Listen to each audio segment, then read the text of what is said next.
Mais um dia de direitos iguais, o nosso podcast incrível com temas polêmicos. A gente fala que é polêmico, mas não é nem um pouco polêmico, né? Mas enfim, a nossa sociedade diz aí que alguns temas são polêmicos, como o de hoje, que nós vamos falar sobre crimes de ódio. Estão preparados? Quero ouvir tudo, hein? Hoje quem nos acompanha é a doutora Ana Clara Herval, nossa advogada aqui, que vai nos situar também quando um crime de ódio acontece, o que as leis do governo do Brasil prevê. Tá bom? Também estão com a gente Babá Henrique, sacerdote do culto de Ifá, pedagogo, filósofo e psicanalista. Uma boa discussão hoje teremos. Também nos acompanha Samuel Rocha, psicólogo e psicanalista. Tudo bem com todos vocês? Tudo e você? Tudo ótimo, Beth. Vambora! O podcast Direitos Iguais é um projeto da ONG Amigos da Vida, tá? Com o apoio do Ministério dos Direitos Humanos e da Cidadania. E quem faz a gestão desse projeto é a Secretaria Nacional dos Direitos das Pessoas LGBTQIA+. Gente, vamos começar. Hoje é um dia forte. Crime de ódio, doutora, é violência física, violência verbal, psicológica, tira a dignidade da pessoa em relação à sua raça, à sua religião, à sua orientação sexual, ao seu gênero, à sua nacionalidade. O que são os crimes de ódio? Os crimes de ódio, Beth, são todos aqueles cometidos em razão de alguma situação específica, né? Então, a gente tem a homofobia, a transfobia, a gente tem a questão racial, a questão religiosa. Então, tudo aquilo que é feito para retirar essas pessoas do convívio, né? Como se elas fossem uma coisa apartada da sociedade, né? Então, a gente vê isso muito contra minorias, por exemplo. A gente tem legislação hoje que protege isso. Nós já temos, né, há muito tempo a questão do racismo, mas acho que em 2023 a gente teve a questão da injúria racial comparado ao racismo e uma decisão interessantíssima do STF comparando os crimes de homofobia e transfobia aos crimes de racismo. Então isso é muito interessante justamente para trazer esse debate. E um debate que só aumenta agora com a presença da internet, né? Nas redes sociais, que parece que é uma terra, a gente chama de terra sem lei, né? As pessoas entram naquilo ali e falam o que pensam, o que querem, achando que que não existe um limite, né? Então, a gente vê isso hoje mais assim na internet, acredito eu. Tem sido alvo de muito debate, inclusive com o Marco Civil da Internet. A questão da gente regulamentar as redes sociais é importantíssimo, principalmente questão de criança, né? Mas é isso. Isso são crimes de ódio, né? Tudo aquilo que leva também para o lado pessoal. A gente tem muita questão de religião atrelada aos crimes de ódio. Mas basicamente é isso. De forma bem simples, é isso. Entendo. Samuel. Sim. E o impacto disso na vida da pessoa humana ao sofrer um crime de ódio? Mas se apresente, calma. Calma, se apresente.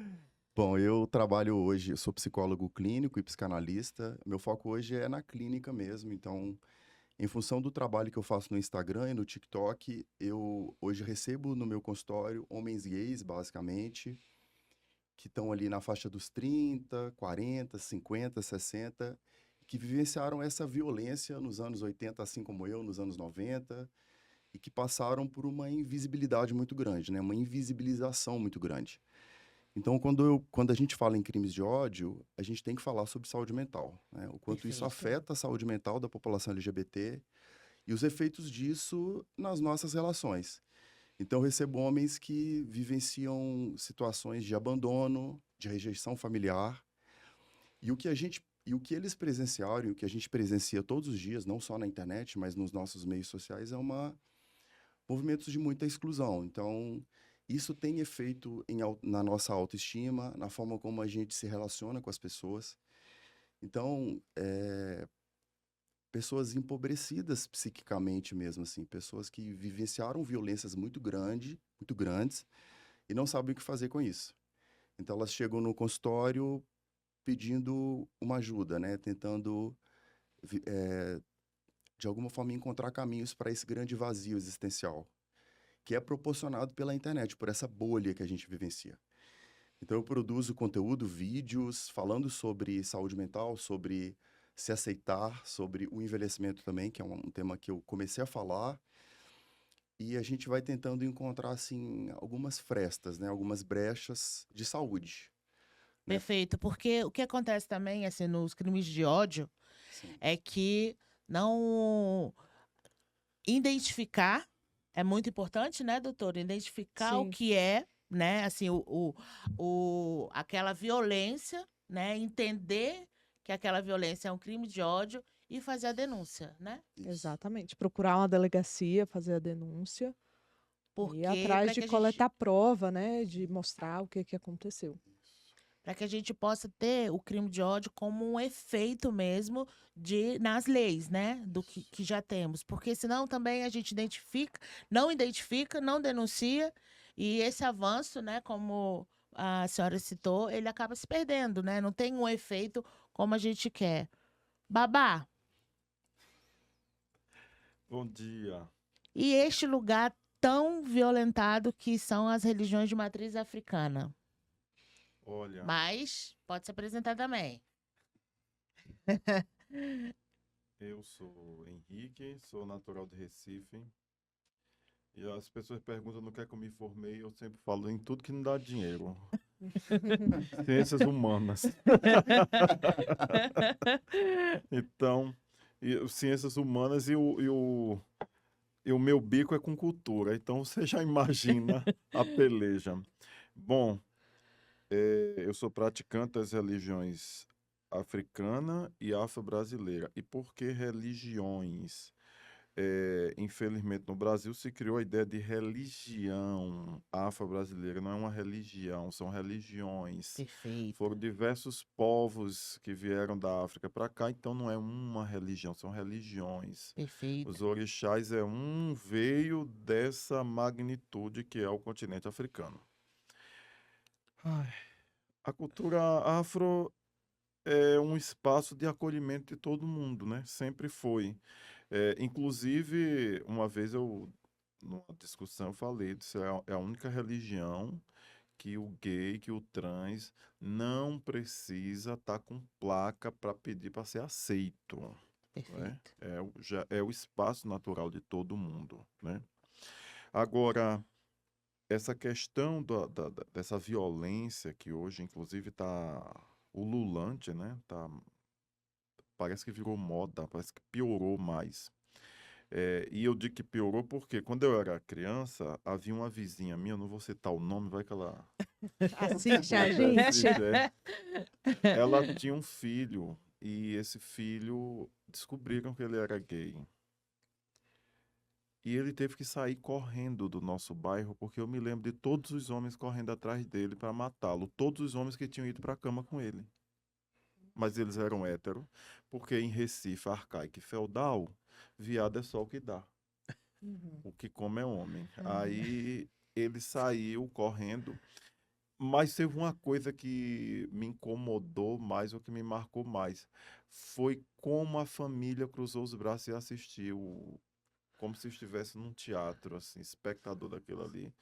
E todas as outras pessoas. Tanto é que essa coisa é tão séria lá na minha infância, nesse momento histórico, que um primo meu se assume gay. E ele tomou uma surra do pai dele e do irmão dele, quebraram a costela. Aí minha prima veio perguntar para mim, Henrique, o que é que você acha? Eu disse, eu não acho nada, eu acho que a gente tinha que ir na delegacia. Aí, de repente, lá alguém acha alguma coisa. Mas aí estava em família. Sim. Então, em família, ninguém vai dizer nada. E aí, depois, minha tia-avó chegou para mim e falou, meu filho, ele não precisava dizer nada para ninguém. Ele podia ficar calado. Para que ele foi dizer? Ele não sabe como as pessoas são. Eu falei, mas minha tia, nem todo mundo gosta de viver nesse silêncio, dizendo amém a tudo, né? Sim. Sim. Então, ele quis se apresentar e eu acho que ele tem que se apresentar mesmo. É um direito, né, doutora? É o Sim, direito sim. dele. De ser quem, Exatamente. quem é, né? De ser quem é, exatamente. Mas assim, na nossa família a gente tem, na minha família tem esses casos. A minha família tem gente que está com 60 anos e nunca se assumiu, né? Tem e vive e tem esses cochichos. Depois eu vivendo na filosofia em Belo Horizonte, teve uma coisa que me chamou muita atenção e me marcou pro resto da vida na filosofia, que é o conceito de moral, de ética e de estética, que são 3 conceitos que inclusive a gente não pensa, a gente não elabora, mas que nos cerceia. Porque o que é a moral? A moral é um conjunto de regras. O que é a ética? É o que motiva aquela regra. E o que é a estética? A estética é o que você percebe da regra que você está vivendo. E aí você diz se uma coisa é bonita ou feia, se aquilo é aceitável ou não. Então é uma construção social.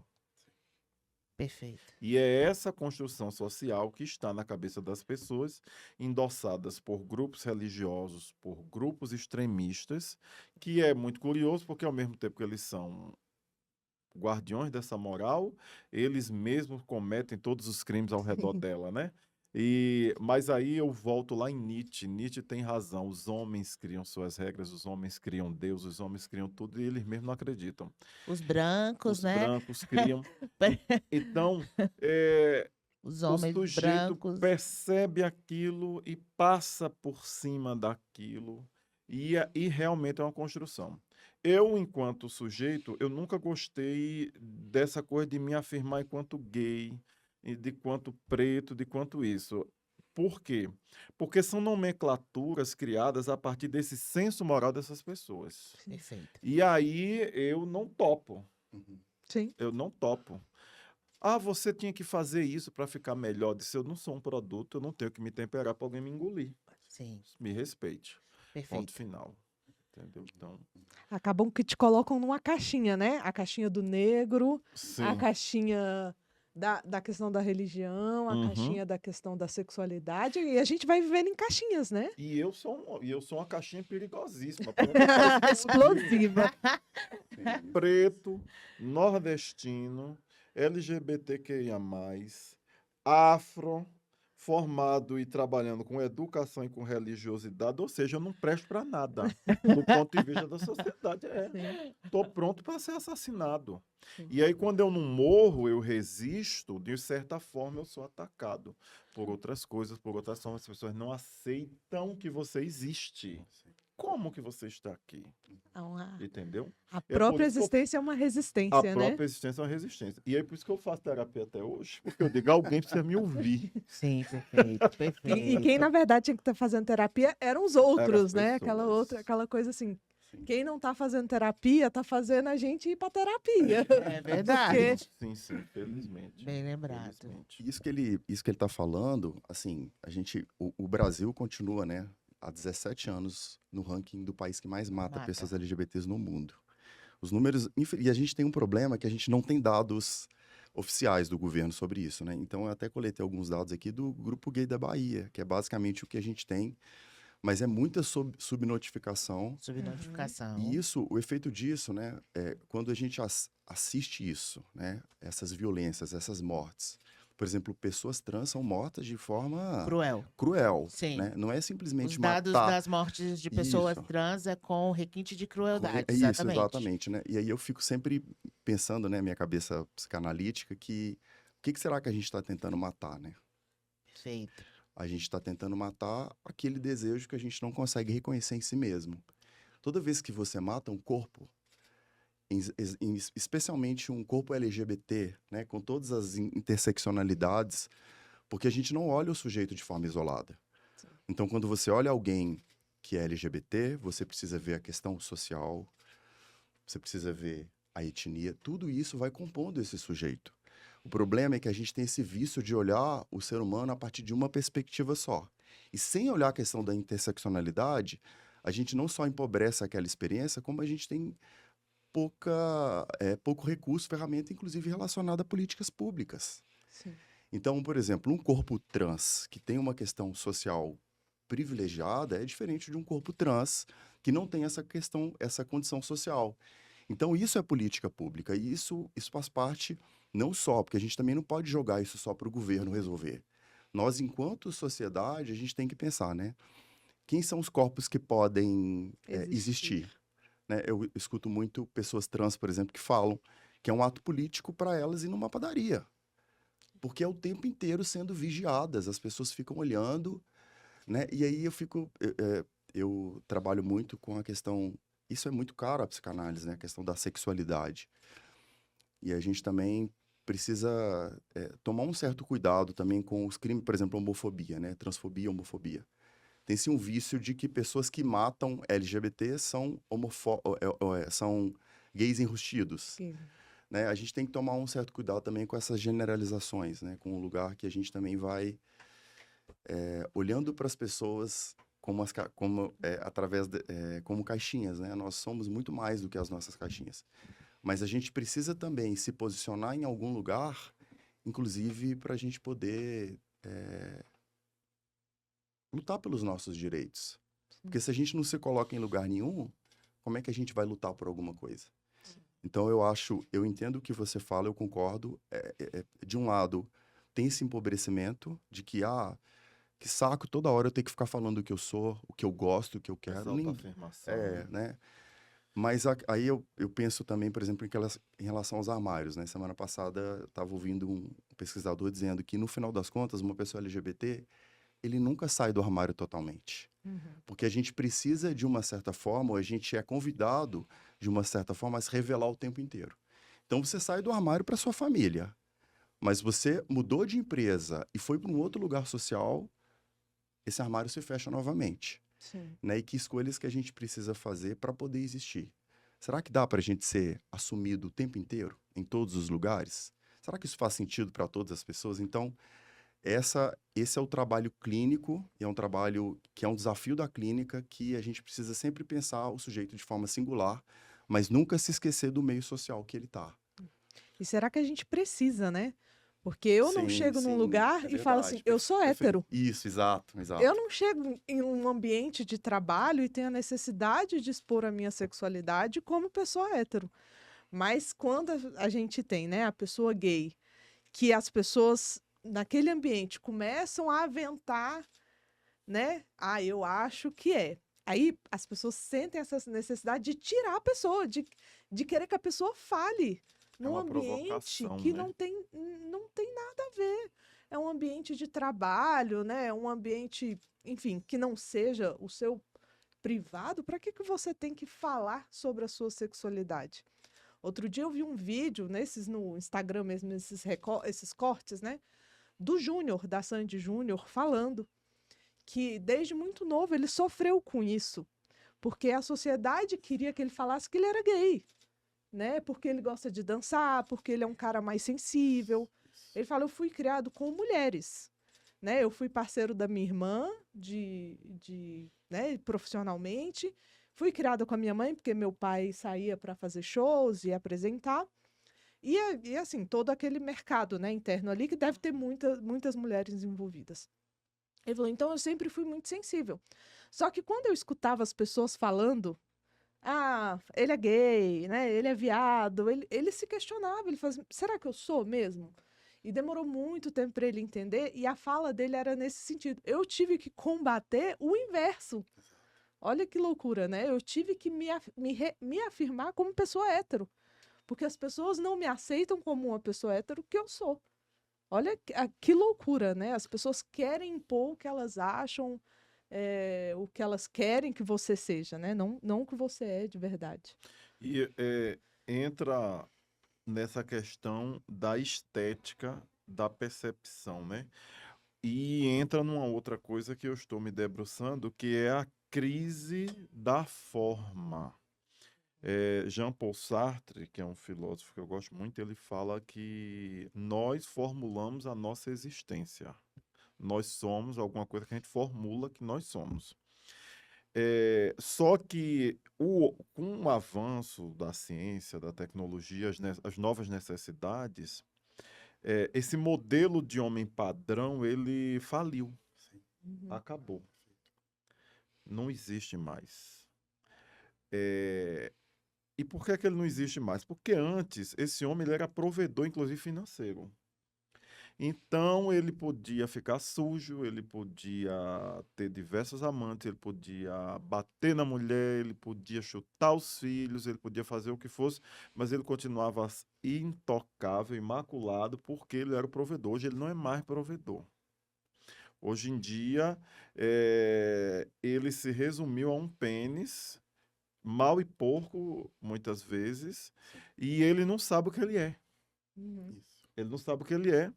E a mulher hoje quer gozar. O passivo hoje também Sempre quer quis, gozar. né? Sempre. Mas não nos era permitido. Passamos esse grifo. Então a mulher quer gozar, o gay quer gozar, a passiva quer Entramos na gozar. psicanálise. Todo mundo quer gozar e esse cara não sabe fazer gozar porque ele era o único que gozava. Sim, Então esse sujeito está em crise. Sim. sim. E aí outros homens já mais sensíveis, como o Júnior e tantos outros, eles já têm essa coisa do autocuidado, do estar cheiroso, do conquistar, do cativar. E este homem não é ainda depreendido Da figura. por essa cultura. Sim. Então esse homem tem que ser viado. Tem que ser. Você não é desse jeito, você é viado. E aí quando entra essa coisa que eu não aceito de me empurrar certas caixas. Sim. Por que eu não gosto? Por que eu não gosto muito dessa caixinha do gay, para mim? Porque esse termo gay, ele é cunhado nos Estados Unidos. Esse termo gay está muito focado num grupo específico de homens brancos, de homens padrões brancos e coisa parecida. Porque gente como eu, quando gostava de pessoas do mesmo sexo, era relegado à esquina, ao travestismo. E não é o travesti no bom sentido da palavra, é o travesti no sentido sujo da nossa sociedade, do à margem mesmo. O único espaço para gente preta viado ou era uma cozinha trabalhando ou era uma esquina. Ponto final. Não tinha outro lugar. Entendeu? Não tinha espaço para ser artista. Artista viado preto? E jamais. Entendeu? Hoje está mais gourmetizado. Madame Satã é gourmetizada. Elza Soares, hoje é uma mulher, mas também é gourmetizada, mas antes não. Então, o sujeito que eu sou, tenho certas reservas com isso, por fazer esse recorte étnico. Agora, voltando na questão da crise da forma, essa forma de ser está em crise. E a própria mulher, ou muitas mulheres, também não estão sabendo lidar com essa nova forma. Um dia minha prima chegou para mim e disse, eu não consigo arrumar um homem. Sabe se eu sou feia? Eu falei, você não é feia, você é independente. É só isso. Esse é o seu único problema. Você é independente, você não precisa de um homem para te dar dinheiro. Você tem casa própria, você quer um companheiro. E esse companheiro não foi formado ainda. Sim, sim. Entendeu? Isso que você está falando e que ela disse sobre o Júnior é um exemplo interessante, porque prova de que a homofobia e os crimes de ódio afetam todos nós, LGBTs ou não. Então a gente já viu, por exemplo, várias notícias de pai e filho andando de mão dada que sofreram ataques homofóbicos, Sim, que são lidos como gays, sim. né? Então, a gente precisa olhar, isso que eu sempre penso, que a gente não pode reduzir a nossa experiência, né? Isso aí é uma questão que diz respeito aos LGBTs ou às pessoas negras, Perfeito. porque diz respeito a toda a sociedade. Todos nós. Quando a gente se desimplica das coisas, a gente está assumindo um lugar passivo, aproveitando a deixa dele, e a gente entra nessa crise da masculinidade, né? Eu acho que falar em crimes de ódio, homofobia, transfobia, LGBTfobia de uma forma geral, diz muito sobre essa sociedade que também se nega a aceitar o feminino, a feminilidade. Sim. Então, aquilo que eu vou olhando, eu não consigo dissociar o interno do externo. Então, eu começo a negar e a me ver, por exemplo, tendo prazer em relações passivas. Mas espera, tenho prazer numa relação passiva, mas me vejo como um homem masculino, como um homem que performa uma masculinidade, alguma coisa está dando errado. Então, Vamos para as relações hétero. O homem que gosta de ser passivo com a mulher. A mulher usa aqui os objetos, né? Vários objetos. E aí, de repente, ele descobre um prazer. O fio Mas ele vive o fio terra e outras coisas, né? O cintaralho e tudo mais. Uhum. E, de repente, o que está acontecendo? Eu não sou mais homem. Sim, E aí ele começa a sentir desejo por pessoas trans, sim. por ser passivo com pessoas trans. E Sim. aí? Gente, isso é uma perspectiva, uma mudança muito grande. Sim. Né? A gente começa a discutir a questão de gênero, né? A gente tem a Butler, tem o Preciado agora maravilhoso, trazendo provocações, né? Inclusive desafiando a psicanálise, naquela conferência famosa lá em Paris, né? Que ele depois virou um livro muito legal, né? Eu sou o monstro que vos fala, do Preciado. E aí fica essa provocação, né? Assim, a gente está vivendo uma quebra das fronteiras entre o masculino e o feminino, felizmente. Sim. A gente está vivendo as pessoas reivindicando aquilo que eram negadas a elas, como as pessoas não binárias. Eu sou o que eu quiser ser. Sim. Né? Então, Pessoas bissexuais também, né? Que são Isso, pouco compreendidas até pela exato. comunidade LGBT, né? Sim. Mas eu acho que, sabe o que é que eu acho que acaba acontecendo? A comunidade LGBT, quando ela começa a se estruturar enquanto comunidade, ela acaba reproduzindo alguns Padrões. estigmas dessa outra comunidade.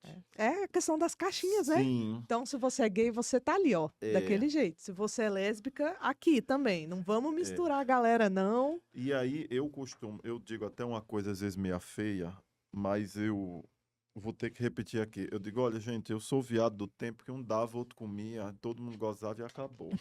Hoje em dia tem muito predicativo para o objeto ser o mesmo. Aham. Vamos gozar, só isso. Isso- E também a relação sexual vista sempre desse lugar da penetração, né? Porque, assim, a Sim. gente também tá... Eu acho engraçado, às vezes, faço uns vídeos, assim... Eu adoro... Não é só falar de sexo, né? Falar de Uhum. sexualidade, porque é o que faz com que a gente... O que é sexualidade? É o que faz com que a gente queira acordar todos os dias. É o que a gente tenha um bom café da manhã, uma boa conversa, um bom podcast. Isso é viver a Sim. sexualidade. Mas a gente ainda reduz a sexualidade a sexo Ao e a sexo. penetração. É. E as pessoas, ao se explorarem pouco, elas começam a achar que o sexo é chato, é repetitivo. Isso de várias maneiras, né? Sem querer desviar do assunto, mas então acho que tudo leva a isso, a uma crise, primeiro das masculinidades e uma crise existencial, porque a gente passa a reduzir o nosso prazer a determinadas coisas. Sim. Olha, você está falando isso, está me lembrando uma questão que me ocorre lá no meu templo, que eu sou, no meu templo não, no templo que eu sou o responsável. Eu tenho uma comunidade maciça, assim, acho que 70% LGBT. E LGBT são mulheres e algumas com casos muito difíceis de expulsão de casa, essa coisa toda. E também tenho muitas crianças. Tá virando uma creche. Crianças criadas também? Não apareceu essa espécie. Olha só, do advogado, qualquer coisa, você me cutuca, hein? Que às vezes eu solto uma palavra aí. Mas tem uma coisa interessante. Essas pessoas, quando elas falam para suas famílias que elas estão no espaço e elas estão se desenvolvendo, a família quer saber quem é o líder. E por quê? Porque eu preciso desconstruir o líder Uhum. para eu provar que eu tenho razão. Sim. Então, assim, Bem discurso da branquitude isso aí, bem, né? e aí é uma coisa curiosa, porque eu, como um bom discípulo de Lacan,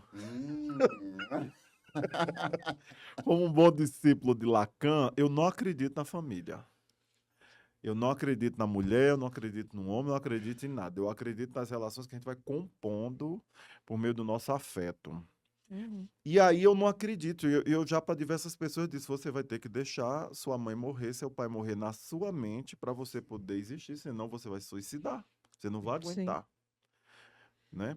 E aí uma dessas mães procurou saber quem eu era. E aí eu falei, eu sou tudo aquilo que a senhora odeia, só que eu dei certo. E muito certo. Porque a expectativa é que é preto, é um vagabundo. Uhum. É viado, é um prostituto. Tá tomando dinheiro dos outros. É um Sim. charlatão. É isso, é aquilo outro. E aí eu falo, olha, você tá certo até a página 4. Da 5 em diante sou eu que estou dizendo quem eu sou. Sim. E aí você não dá conta de dizer. E essas pessoas se frustram porque eu não sou o discurso que elas pregaram de mim. Sim. Sim. E eu também não tenho medo de me afirmar, como eu também não tenho medo de ofender. Sim. Entendeu? Sim, mas aí a gente percebe que é uma identidade diferenciada, né? Assim, aí você vai me corrigir, né? Não digo se isso você é um ser seguro, mas não é sobre isso também que eu quero falar que é um ser seguro, não. Eu compreendo a minha existência, esse meu lugar, mas assim, aí nós estamos falando de um filósofo, né? De um psicanalista, entendeu? E o quanto, assim, esse lugar que você chegou te traz toda essa segurança, né? Como pessoa humana em convívio social, né? Sim. E essa nossa sociedade, esses nossos irmãos que temos, né, que defender, é isso? Sobre essa defesa, de que eles estão realmente à margem, né, que nós somos um Sim. grupo de minoria, Isso. né, e eles estão sofrendo toda essa violência, né, social, porque eu entendo o que você está falando, mas você joga no peito aqui que eu, devolvo, Sim. e que isso não vai validar de maneira alguma uma história, a sua história, Sim. né? E essas outras. E essa nossa comunidade, essa nossa sociedade que a gente está falando, que está sofrendo isso tudo, como que eles que podem lidar, né? Ou qual que é o papel desse. Todos nós somos extraordinários, mas vamos dizer que desse ser comum, né? Ou que ainda não acessou, né? O seu extraordinário, assim, porque de alguma maneira nós, minorias, né, que somos ou povo preto, ou LGBT, ou quilombola, né, com todas as suas trans, né, o que nós vamos fazer, ou então qual que é o nosso embate, né, qual que é o nosso papel social, já por si só já somos, já temos, né, já vivenciamos esse lugar social de enfrentamento, de embate. Mas, assim, aonde está a nossa existência, a nossa saúde mental, entende? Para aguentar essa violência e não ficarmos num aceite, né? Muito embora a gente já não faz isso, né? De uma branquitude, né? Que diz como nós temos que ser, ou a gente está rebatendo a branquitude e também estamos nos colocando numa caixinha que a branquitude já nos Impôs, deu né? há anos, há milênios, a história da humanidade, né? Eu- Então, que lugar é esse que a gente vai ocupar, né? E para além do voto, né? Para além do voto, que é uma coisa, enfim, que a gente vê aí, que quem faz as políticas públicas, a gente ainda não conseguiu mudar esse perfil desses homens brancos, que agora, como o senhor mesmo falou, eles estão sem identidade, né? Porque quando a gente vê diversos lares do Brasil sendo chefiados por mulheres, esse homem, ele, onde é que ele está, né? E muitos estão violentando suas mulheres, né? Feminicídio na nossa cidade, que nós estamos em Brasília, enfim, todo dia é notícia, né? Aqui em Brasília e aqui no Distrito Federal, o feminicídio é uma coisa em destaque nacional. Então, assim, e tantos outros índices, dados que a gente fala que tem diminuído, e a violência contra a mulher é um dado que ele não diminui e não tem notícia de que vai diminuir. Muito pelo contrário, ele vai sempre aumentar. Entendeu? Porque essa mulher está vindo numa contramão, mas está apanhando muito. Sim. Independente da classe social, né? Então, assim, e também está silenciada, né? Por muitas vezes eu falo, antes de qualquer recorte, esse recorte da mulher é o primeiro, assim. E aí ele vai se aprofundando e piorando quando é uma mulher preta, né? Mas Mulher preta, mulher começa com esse trans. recorte de ser mulher, né? E aí depois ela pode ser binária, ela pode ser... Não, mas o mulher ali é o início é a largada, né?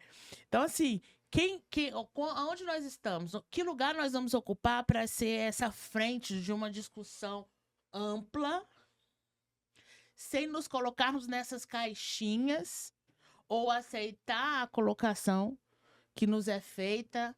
Que lugar é esse da nossa saúde mental tá em dia, Sim. cumprindo aí, denunciando, porque também essa coisa da denúncia, a gente também se vê muito pouco protegido, né? Quando a gente faz uma denúncia, né? Principalmente, por exemplo, nos casos de violência contra a mulher. Tem uma denúncia e a mulher não tem para onde ir, não sabe como vai sair daquele ciclo, né? Ah, não tem coragem, não sei o quê. Não, é ampla, é uma discussão muito ampla, né? Sim, felizmente. Aonde nós temos, tem solução para Essa questão que isso? você falou, Beth, olha que interessante, né? Como, assim, a justiça, às vezes, ela avança mais do que o legislativo, Uhum. né? Por quê? Porque a gente tem um legislativo formado pelo que a Beth falou: homens, brancos, héteros e cis, né? Então, eles Sim. representam tudo aquilo que a sociedade quer manter. Pelo menos Então, eles dizem. muitas vezes, a justiça vem um pouquinho à frente. A gente tem notado, assim, um STF, por exemplo, muito mais aberto à discussão. Não estou falando que está 100%, que está maravilhoso, não, porque a gente está perdendo muito. Também, né? Porque também temos lá essa caixinha, né? Temos 2 mulheres, né? Enfim. Mas que interessante essa questão da mulher que sofre violência doméstica. Eu tenho me interessado muito pelo tema do feminino, né? Hoje a gente já tem uma discussão de que se essa mulher precisar sair do lar dela, para onde ela vai? Porque se ela sai do lar dela, ela também tem que sair do trabalho dela, né? Então a gente tem a discussão hoje jurídica, né, de quem vai sustentar essa mulher. Ela vai receber um benefício previdenciário?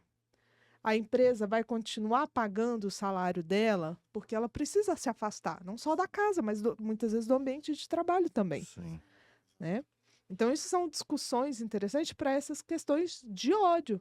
A mulher está sendo muito vítima, assim como sempre foi, né? Hoje eu acho que a gente está ganhando notoriedade, a gente está falando, assim como mulheres trans, homens trans. Essa questão que você falou do recorte social também é muito diferente, né? O processo de transição dessas pessoas é totalmente diferente, né? Que o homem gay sofreu, que a mulher lésbica sofre também. Então, tudo isso dentro desse recorte do ódio que essa parte capitalista, patriarcal, coloca em cima da gente. E isso isso que você está falando, Beth, assim, de estratégias, né, para a gente tentar sair um pouco desse lugar tão violento que a gente vive, tem uma questão que eu penso que reivindicar o lugar e dizer, eu não sou o que você diz que eu sou, eu posso ser, né, eu posso quebrar essa norma, isso é muito perturbador. E a sociedade, ela tem muita dificuldade de acompanhar mudanças. Então, a gente vive numa sociedade extremamente conservadora. Na verdade, sempre vivemos. Patriarcal. Então, que bom que hoje a gente tem pessoas que podem reivindicar lugares que antes eram totalmente negados. Então, a gente tem uma revolução em relação a gênero, mas a gente tem eu vou usar uma palavra que pode soar ruim, mas assim, uma bagunça mesmo. Porque hoje você pode se colocar em lugares que a sociedade não quer que você esteja. Uhum. Então, quando vem, por exemplo, né, essa que eu considero talvez a última grande revolução do não binarismo, né, as pessoas não binárias, que ainda se colocam dentro do guarda-chuva trans. Mas é um corpo que é muito perturbador para grande parte das pessoas. Porque a gente tenta identificar essa pessoa dentro de um gênero, dentro de um lugar que não há, que às vezes não tem nomeação. Então, eu acho que você falou muito do Lacan, né? Então, o Lacan, eu acho que ele traz isso, assim, através da linguagem, esse lugar de que a gente talvez esteja só começando essa revolução. Uhum. De que as pessoas, elas podem se colocar em lugares que a gente não consegue entender. E talvez faltem palavras mesmo. Sim. E a gente também não precisa entender. Sim. Entendeu? A gente não precisa Se entender. dá o seu A lugar gente de não- ignorância, né? Exatamente. Olha, eu estou ouvindo vocês falar tudo isso e eu estou me lembrando da minha história, porque eu fui um menino muito silenciado. Assim, minha, minha educação foi um pouco rigorosa. Eu sou um filho bastardo. Eu não sei quem é meu pai. E eu fui muito maltratado, mesmo estando na casa de meus parentes. Eles não gostam que eu fale isso. Isso não existe, eu disse, isso não existe para você, porque foi no meu couro. Sim, no meu corpo, né? Exatamente. No Entendeu? meu corpo É. é diferente. E aí, eu era um menino bastardo, então eu sofria maus tratos de todo mundo. Sim.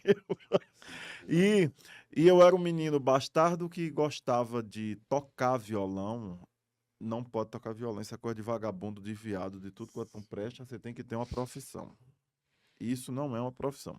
Então eu aprendi a tocar violão na rua, escondido, quase como com uma coisa criminosa. Uhum. E, e aí eu disse, gente, tem alguma coisa errada comigo. Aí depois eu disse, não, será que é comigo? Vou procurar saber. Então eu sempre fui muito motivado para responder às minhas questões interiores. E aí eu fui procurando e aí eu fui entendendo. E eu cheguei numa frase do Caetano Veloso, muito interessante. Tem uma música que ele fala: eu poderia matar em cada cômodo da casa um membro da família, mas vou optar por abrir as janelas que dão para fora para que todos os insetos entrem. Então, Inspirador, hein? o que é que eu quero dizer com isso? Eu acho que talvez não, eu tenho certeza, o pensamento do mundo ocidental não nos caiba mais, sobretudo pelo local geográfico que nós estamos no mundo. Nós estamos num mundo onde é maciça a presença de outros povos, de outras teorias. Que, por exemplo, eu sou praticante de uma cultura iorubá. Então, eu tenho muita relação com os povos iorubais. E um dia, olha, só para dizer vocês um exemplo que para mim foi libertador, porque e foi o quê? Foi há 4, 5 anos atrás que o babá me falou isso.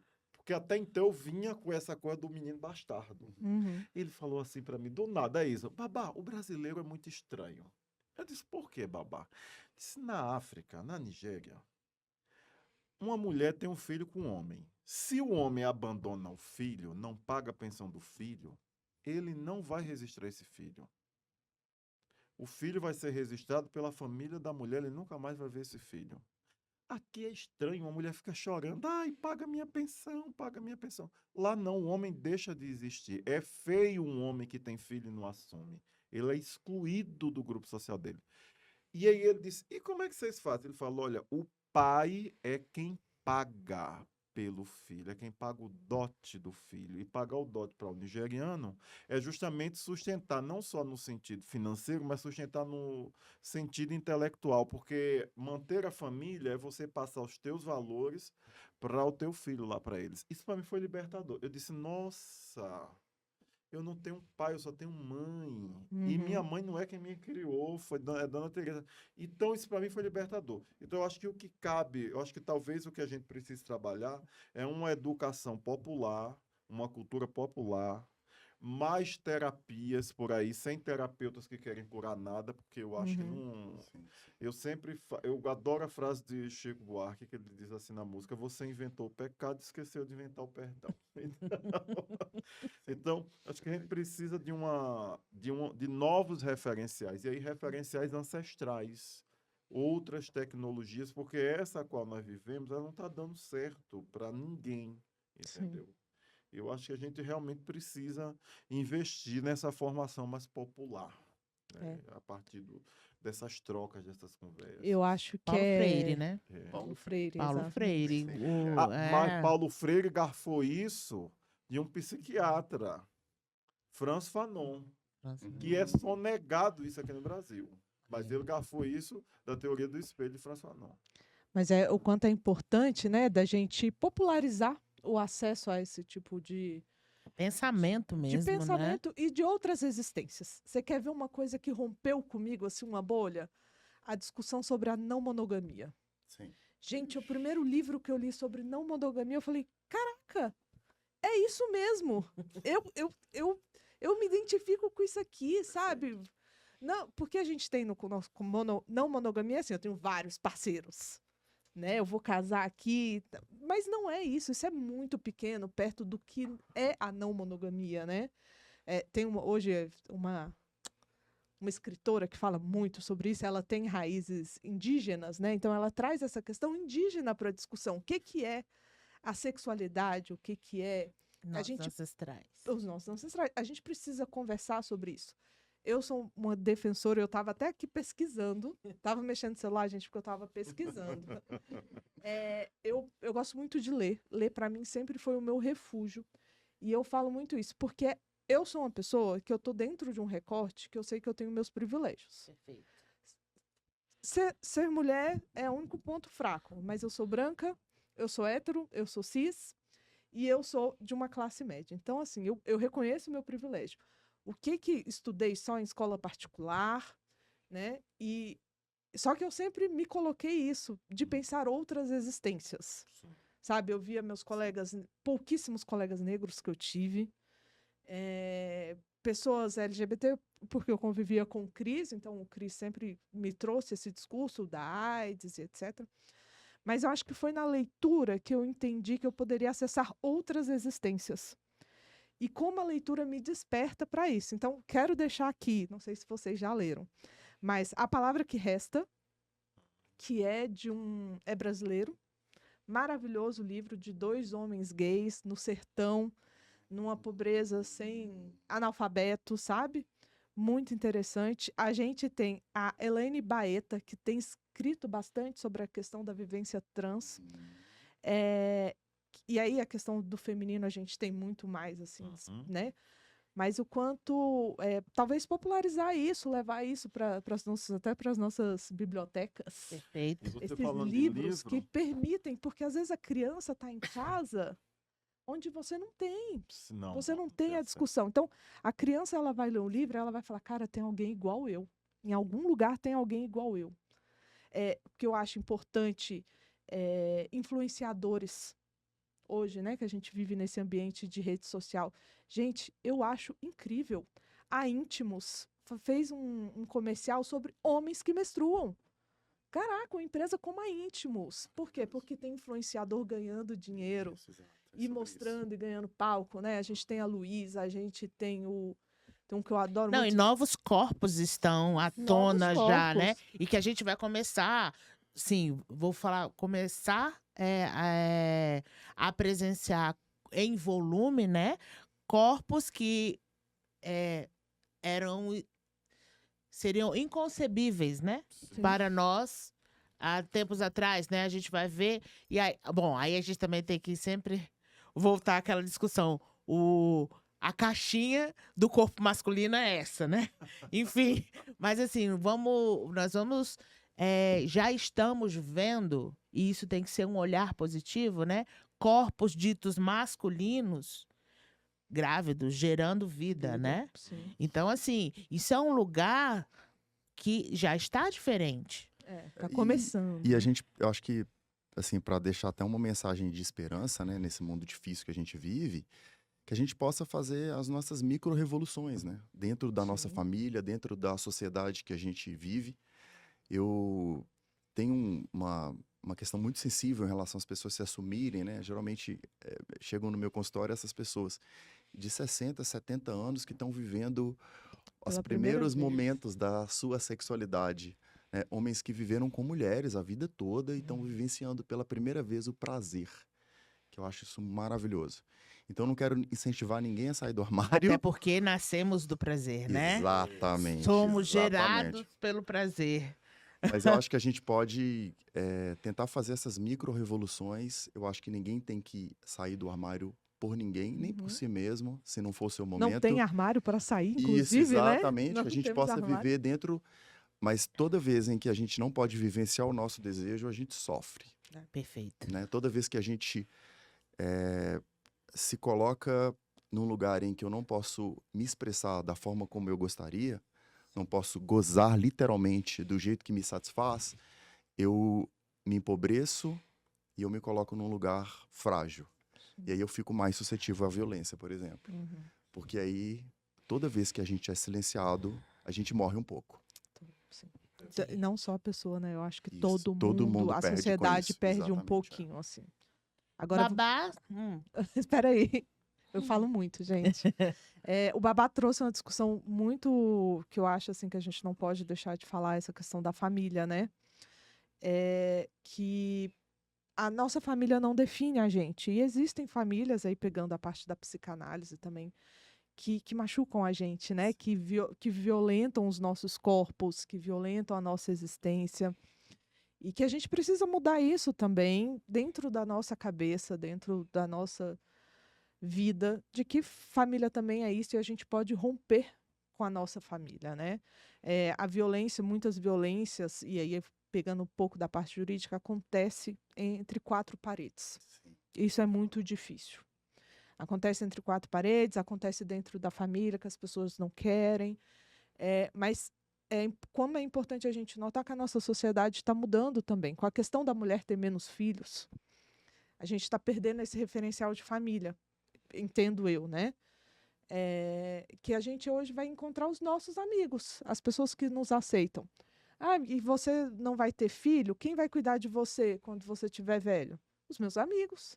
Eu vou ter amigos, eu vou ter o meu grupo. Violência para idoso, quem faz é família. É família. Violência de criança, né? É De família, meninas. é. É pai, é padrasto, é avô. Aí, olha só como é interessante. Na cultura iorubá, um sujeito velho é tido quase como um santo. Então, mais uma vez, o nosso modelo de sociedade identitarista e de sociedade utilitarista, né? Se você é útil, bacana. Se você não é útil, você só serve para ir no Itaú, então tem que morrer. Agora, doutor, eu quero fazer o grifo que assim, eu faço uma crítica à família, e faço mesmo, mas eu entendo que é preciso existir um novo tipo de família. Sim. Uma família mais amorosa. No início do ano 2000, a gente discutia muito isso. Sobre... Deixa eu vir mais para perto, senão o homem reclama comigo. Sobre essa questão da mãe e do pai ser amigo do filho. Não, mãe é mãe, pai é pai, amigo é amigo, não sei o quê, não sei o quê. E aí eu ficava vendo como as pessoas... eu disse, meu Deus, o povo não está entendendo nada. Existem dois grandes fatos na vida. Você vai nascer e você vai morrer. Ponto final. O que é que você faz ao redor disso? Essa é que é a grande questão. Uhum. E aí, mais uma vez, eu volto em Sartre, quando ele fala que o inferno são os outros. Só que não. Eu volto em Sartre. Porque o que é que acontece? Muitas vezes eu sofro por causa de uma escolha do outro. O outro escolheu para ele, quer que eu viva junto. Entendeu? E é aí que muitas vezes... E esse negócio já começa na família. Sim. sim. Essa é a merda, né? Porque Expectativas, né? começa na família. Tinha um autor que eu li o livro dele, nossa, eu adorei. Eu falava, eu acho que o nome do livro era Arte e Amar. Ele falava, o filho não é continuação do pai. Eu achei isso lindo. Uhum. Não é, porque não é outro sujeito, é outra alma, é outro tudo. E a gente precisa também ter essa coragem, só que não é todo mundo, né? De se libertar mesmo dessa outra coisa que elegeram para você, que não é você, olha. Sim. Eu acredito assim, que os pais eles têm que entregar alguma coisa para o filho. E essa alguma coisa que ele tem que entregar para o filho, porque foi a opção dele ter o filho, é a ferramenta para dizer, olha, meu filho, o que eu tenho para te dar é isso aqui, o mundo é isso aí, vê o que é que você dá conta de fazer com isso que eu estou te dando. Eu acho que é nesse aspecto. Agora, no mais, não. E aí a gente tem que parar de dar fé e crença a coisas que não nos querem. Sim. Uhum. Entendeu? Não é que você vai, oh meu Deus, vou mudar de planeta. Não, não é isso não. Mas olha, é literalmente você ter coragem e procurar sua praia. E se não tiver praia para você, faça. Faça um De Faça. repente aparece outro que quer também. Junta aí, eu boto água de coco, você vende um picolé, o outro chega, bota uma coisa. E a gente vai vivendo. Porque é muito cansativo essa coisa de você estar lutando permanente. Eu tenho um amigo, grande amigo meu, compositor, chamado Vanjade, que em 2010 ele dizia, você é um vanguardista. Aí eu disse, por que você acha isso? Eu disse, você está falando de coisa que o povo só vai perceber de 2020 para frente. Eu disse, não é possível, Vanjade. E aí, nesses anos, eu fazia muita coisa que ninguém queria, que ninguém compreendia, que todo mundo achava uma loucura. E eu continuei fazendo. Aí, hoje, 2025, projetos que eu criei em 2010, algumas pessoas começaram a reexecutar. E sem minha anuência. Aí só que eu sou um sujeito muito sincero. Eu peguei meu telefone e disse, você remontou um negócio que eu montei? Nossa, Henrique, realmente aquilo que você dizia, a gente tá vendo agora. Eu disse, mas dê meu crédito, viu? Porque senão então você tira do ar. Sim. Mas o que é que eu quero dizer? Que às vezes tem gente que precisa apanhar muito intencionalmente ou não para poder dar esse start. Agora o problema é que não pode custar a nossa vida, né? Sim. Sim. Isso não pode custar a nossa vida, de jeito nenhum. E eu acho que falta para nós, os despertos, coragem, mas coragem para brigar mesmo. Sim. Decidir o seu lado, qual é o seu lado, entendeu?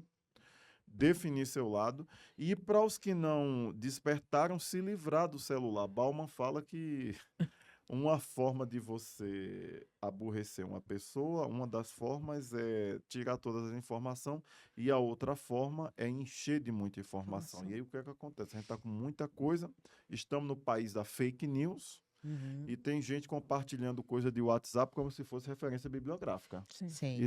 Entendeu? E a má notícia anda 7 vezes mais do que a Muito boa mais notícia. rápido, muito mais A rápido. fake news. Então, eu acho que nós estamos realmente num período de crise, mas que a gente precisa ter coragem. Eu mesmo falo isso para mim.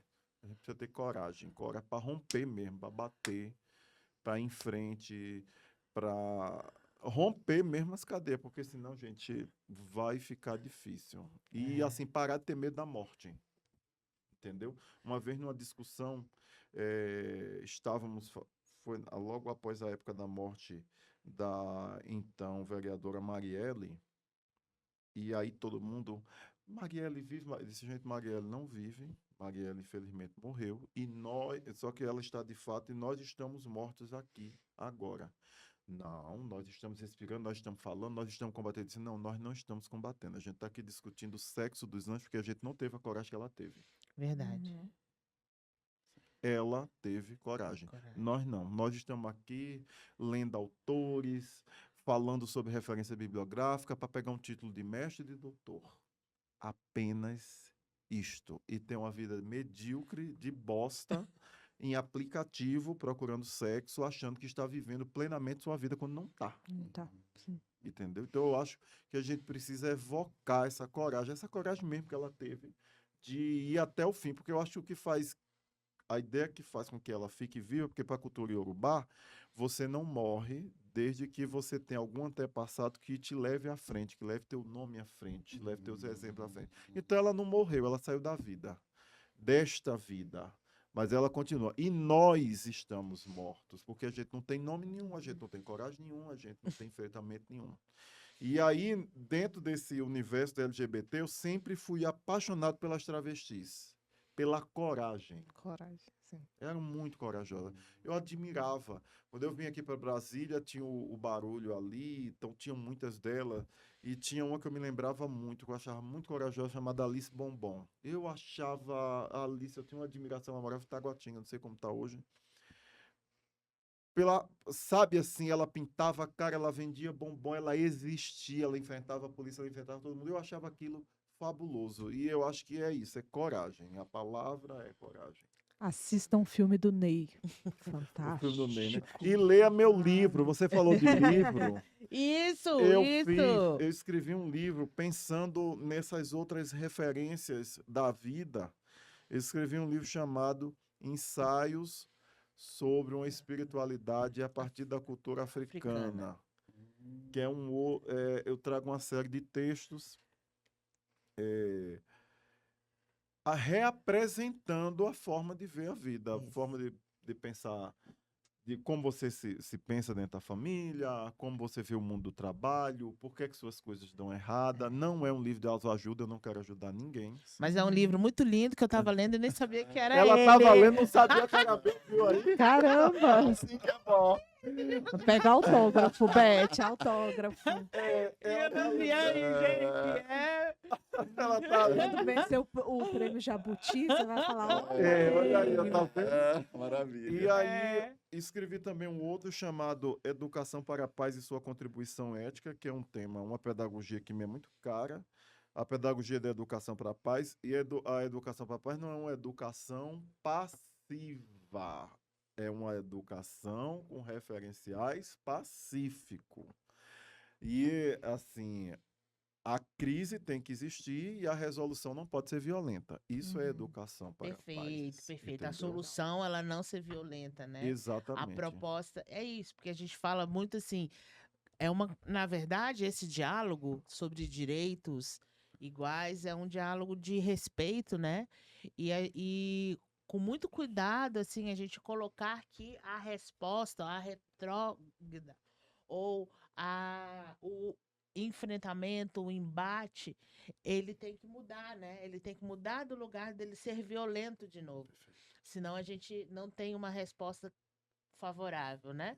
Então, assim, o nosso embate é um embate, eu vejo, muito de relacionamentos, né? De relacionamentos para o avanço de políticas, mas não esse relacionamento corrupto, não é sobre isso. Mas, assim, né? Essa estratégia humana, esse olhar amplo, inclusivo, né?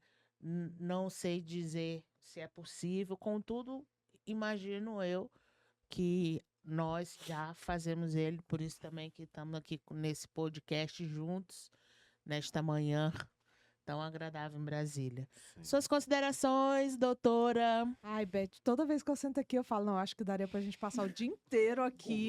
Não dá Sim, pra é ser verdade. podcast, tem que ser um programa, assim. Porque eu acho que é muito legal. A gente tem muitas trocas de vivência, trocas de experiência, vivências pessoais, vivências profissionais. E o que eu gostaria de deixar, assim, que eu acho que é o caminho, eu sempre acho que o caminho é esse, é a educação. Tudo passa pela educação. Educação em casa, educação na escola. Então, como eu disse mais cedo, a gente precisa experimentar outras vivências para a gente respeitar outras vivências, né? Então, isso passa pela discussão, pela abertura em casa, pela questão da escola, que tem um papel fundamental, importante, não só, mas é importante. E popularizar esse acesso, né? A gente também repensar o que a gente está consumindo como pessoas, né? Então, incentivar a leitura de livros que tratem sobre temas em geral. A gente pode falar sobre religiões, todas as religiões. Vamos trazer isso para dentro de casa, para o nosso filho se entender e se identificar. Livros, hoje a gente vive nesse ambiente virtual. Qual o conteúdo que eu estou consumindo? De quem? Vamos incentivar escritores, produtores de conteúdos brasileiros que façam parte de alguma minoria. Vamos dar voz para essas pessoas, porque elas estão ali sem medo de morrer, como o Baba falou. Elas estão se expondo. É uma coragem que pouca gente tem, né? Sim. Dentro do ambiente. Então, eu acho que essa diminuição desses crimes de ódio passa por isso e passa por essa ressignificação que a gente falou muito aqui do homem, do masculino. Então, é isso. Mas gostaria de mais tempo. Verdade. Sei aqui que são conteúdos infinitos. Nossa. Samuel Rocha, Quero só agradecer muito, gente, pela oportunidade, esse papo tão gostoso, tão agradável. Pedir para fazer meu jabá aqui, para vocês me seguirem. Eu já vou seguir, cara. Eu quero O meu já. Instagram, samuelrocha.pc. Lá eu produzo conteúdos especialmente para LGBTs, gays que estão passando aí pelos desafios da maturidade, do envelhecimento, da invisibilidade. E só isso, é um papo muito gostoso. Obrigado pela oportunidade. Nós que agradecemos, né? Vamos ficar aqui repensando nessas caixinhas ordinárias. Babá. Olha, eu quero também agradecer e dizer que eu fui desvirginado nesse podcast, porque eu nunca participei de nenhum. Esse é o primeiro. O importante E- é gozou. E com direito a orgasmo. Orgasmos. Múltiplos. Então, eu quero agradecer. Eu não produzo conteúdo, eu não tenho jeito, eu não tenho talento, eu não tenho cara. Você que acha. Mas podem ouvir, se vocês podem ouvir minha música, tem no Spotify. Nossa, cadê Bia e os meninos para me dizer o nome das partes, que eu sou tão conectado com isso, que eu não sei. Mas se colocar lá o meu principal trabalho, Troia Negra, no Spotify, vai aparecer, Deezer e outras coisas. Legal. Aí tem diversas músicas, diversas canções. Que também é eu muito lindo fiz. como livro. Algumas são bonitas, eu gosto muito. Tem também meu livro de poesia, tá na Amazon. Tem um outro também que tá na Amazon. Enfim, obrigado. Obrigada. Obrigada Já a achei. todos. Nosso podcast Direitos Iguais. Hoje nós falamos sobre crime de ódio. Já falamos sobre direito previdenciário, nome social. Falaremos ainda sobre direito social, empregabilidade da população LGBTQIA+, e empreendedorismo da população LGBTQIA+. Muito obrigado pelo dia de hoje. Muito Foi obrigada, incrível pessoal. Obrigado. esse diálogo tão construtivo, esse diálogo que nos deixa aqui com bastante questões, pautas para nós refletirmos de maneira